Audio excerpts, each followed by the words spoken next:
नमस्कार दोस्तों, एक बार फिर से स्वागत है आपका अपने यूट्यूब चैनल फ्री स्टडी पर।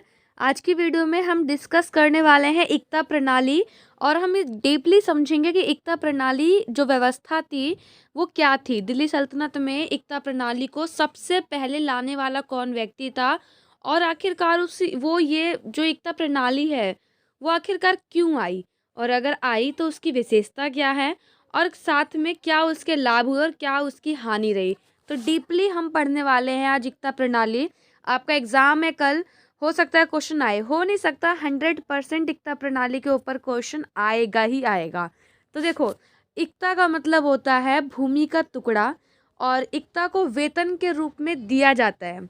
और जिस इंसान को एकता मिलता है उसे बोला गया जमींदार, यानी कि एकता का मालिक इक्तेदार यानी इक्तादार।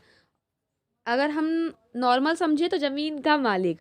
इल्तुतमिश ने इस एकता प्रणाली को स्टार्ट किया था। ठीक है, एकता लिखा है, एकता कर लेना।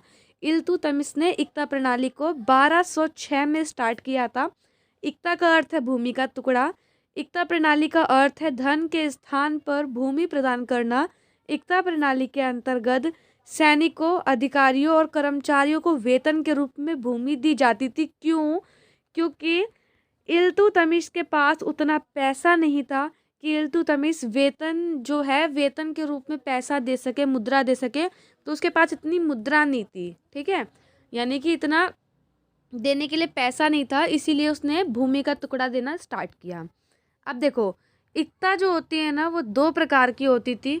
एक होती थी छोटी एकता और एक होती थी बड़ी एकता। इतना समझो, एक होती थी छोटी एकता और दूसरी होती थी बड़ी एकता।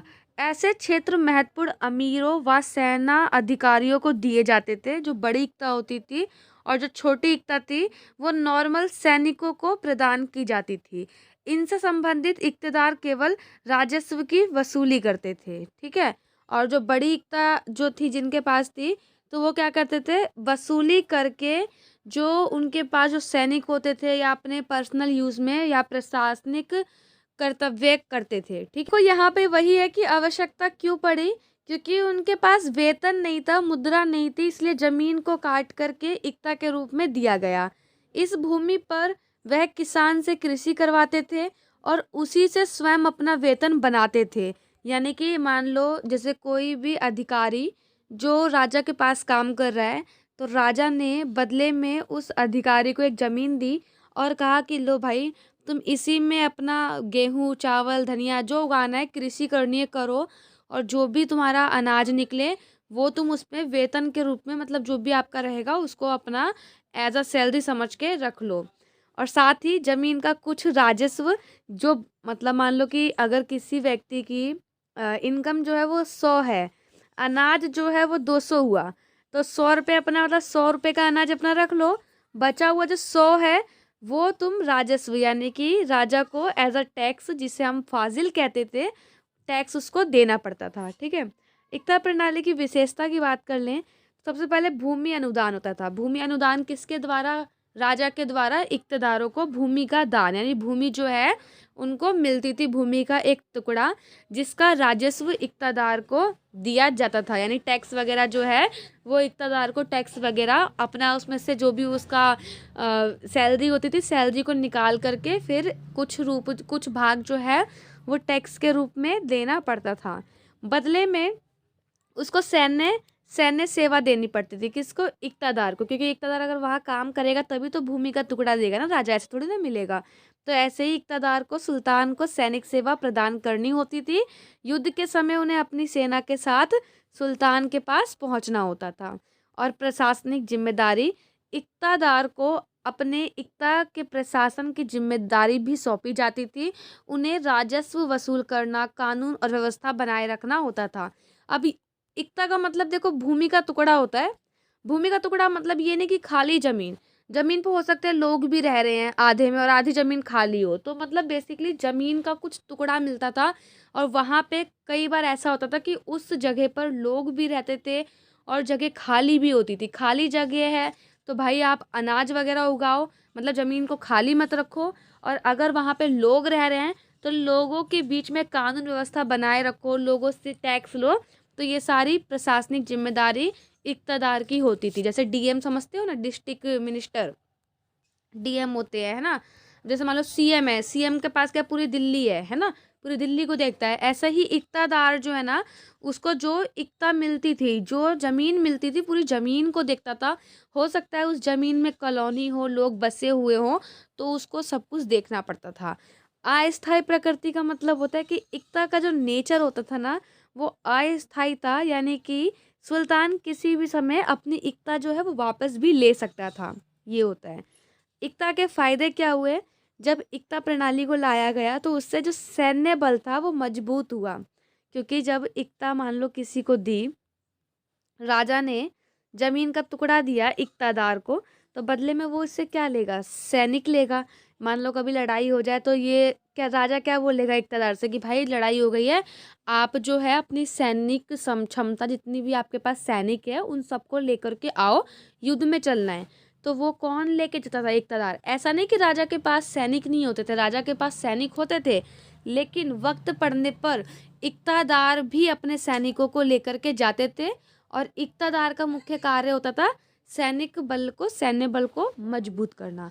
उसके बाद है प्रशासनिक दक्षता।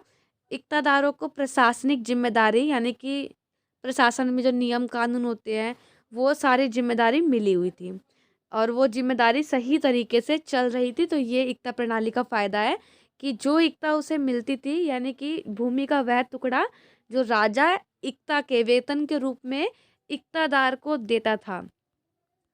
अब जब यहाँ पे इक़्तिदार है, मान लो 10 लोग रह रहे हैं एक इक़्तिदार के अंडर में, तो 10 लोग जो हैं वो सही ढंग से रहते थे, यानी कि प्रशासन में काफ़ी ज़्यादा दक्षता देखने के लिए मिल रही थी। यानी फल फूलना, या दक्षता का मतलब होता है कि मतलब वहाँ पे ना लड़ाई झगड़ा नहीं हो रहा था, शांति से लोग रह रहे थे। उसके बाद है राजस्व वृद्धि। राजस्व वृद्धि मतलब होता है टैक्स में है इंक्रीज़ हो रहा था, टैक्स वगैरह, क्योंकि वो काम जो है डायरेक्ट एक इंसान को मिल गया, और उस इंसान से कह दिया कि भाई आपकी ज़मीन है, इसी से आप अपनी सैलरी निकालो, आपके पास जितने भी सैनिक है उसकी सैलरी भी आप इसी ज़मीन से निकालो, और आपका काम है कुछ हिस्सा मुझे भी देना। इसके नुकसान भी काफ़ी सारे हैं, जैसे अस्थायी प्रकृति। मान लो किसी इक़्तिदार को दिया, अब उससे कभी मान लो वापस ले लिया, तो इससे प्रॉब्लम किसको होती थी? इक़्तिदार को होती थी कि अब उसके बाद वो क्या काम करें। तो ऐसे ही कह सकते हैं हम कि इक़्तिदारों को इससे प्रॉब्लम भी होती थी कि मतलब जो उसकी ज़मीन होती थी ना वो स्थायी नहीं होती थी, पक्के तौर पर उनको नहीं मिलती थी, कुछ समय के लिए उनको मिलती थी, और समय आने पर राजा जो है वो ज़मीन वापस भी ले लेता था। भ्रष्टाचार तो आपको पता ही है, हर जगह आप लिख सकते हो। और उसके पॉइंट है हमारा सामंतवाद की ओर झुकाव, क्योंकि यही इक़्तिदार जो थे जिनके पास ज़मीन होती थी, तो इसी को दूसरी भाषा में ज़मीन का मालिक यानी कि ज़मींदार कहा गया, और धीरे धीरे सामंती व्यवस्था जो है वो यहीं से स्टार्ट हुई। समय के साथ साथ इक़्तिदार बहुत शक्तिशाली हो गए, और जब इक़्तिदार शक्तिशाली हो जाते थे तो वो अपने राजा के ही खिलाफ युद्ध करने लग जाते थे। तो यहीं से जो है वो सामंतवादी प्रथा की भी कहीं ना कहीं स्टार्टिंग हुई। अगर निष्कर्ष के रूप में देखो तो आप लिख सकते हो कि इक़्ता प्रणाली दिल्ली सल्तनत की एक महत्वपूर्ण प्रशासनिक उपकरण था। इसने सुल्तान को एक मजबूत सैन्य बल और राजस्व प्राप्त करने में मदद की। हालांकि इस प्रणाली के कुछ नुकसान भी थे, जैसा कि भ्रष्टाचार और सामंतवाद की ओर झुकाव। इसी टाइप से निष्कर्ष को आप बना के लिख सकते हो। तो इसमें ऐसा कुछ है नहीं, नॉर्मल सी चीज़ है। इक़्ता का अर्थ होता है ज़मीन का टुकड़ा, और जिसको वो ज़मीन मिले उसे कहा गया इक़्तिदार, यानी कि ज़मीन का मालिक। उसका काम क्या था कि राजा उसको सैलरी नहीं देता था, उसका काम ये था कि जो ज़मीन दी है, अगर वहाँ पे लोग रह रहे हैं तो उनसे टैक्स वसूलना, और अगर वहाँ पे लोग नहीं रह रहे, कुछ ज़मीन खाली है, तो वहाँ पे कृषि करवाना। कृषि से जो भी उपज हो रही है उसे आप ले लो अपनी सैलरी के रूप में, बचा हुआ जो है वो राजा को राजस्व यानी टैक्स के रूप में राजा को वापस कर दो। तो आशा करती हूँ आप सभी को अच्छे से समझ में आया होगा। अगर आपको समझ में आया तो एक बार कमेंट करके ज़रूर बताना, और वीडियो कैसी लगी उसके लिए आप चैनल को सब्सक्राइब और वीडियो को लाइक ज़रूर करना। मिलते हैं नेक्स्ट वीडियो में, तब तक के लिए जय हिंद, जय भारत।